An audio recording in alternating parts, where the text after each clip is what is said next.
But we're starting with hockey, okay? So say hello to NHL.com's Fantasy on Ice podcast host, Pete Jensen, and our RotoWire duo, Paul Bruno and AJ Scholz. Fellas, breaking down tonight's best DFS plays. It's a 9-game slate. So, Pete, who are you going to pay up for at center?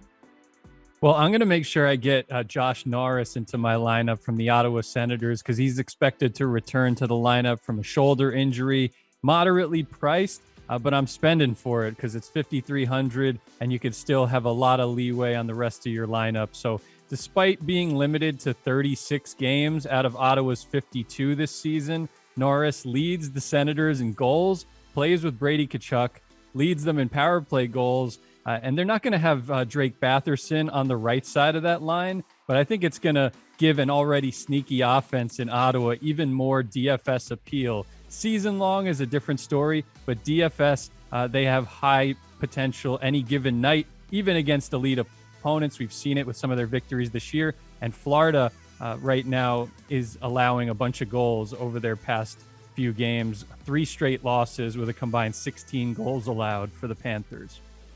All right, Paul, what's your strategy here? Are you going to pay up for center 2 guys over $9K, McKinnon and McDavid? I'm not going to pay for those guys, but I will pay for Aleksander Barkov. Pete alluded to the fact that Florida's been floundering the last 3 games, but I think that slide ends tonight with a matchup against Ottawa at home. Florida's been awesome at home much of the season.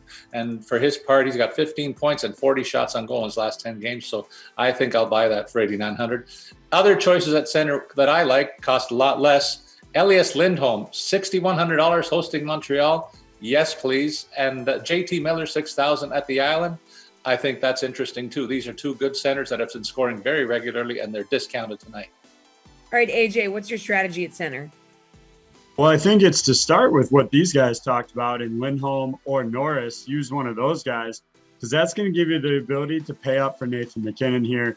$9K is expensive, but the Avs are facing Arizona, who's not anything to speak of in terms of competition for them.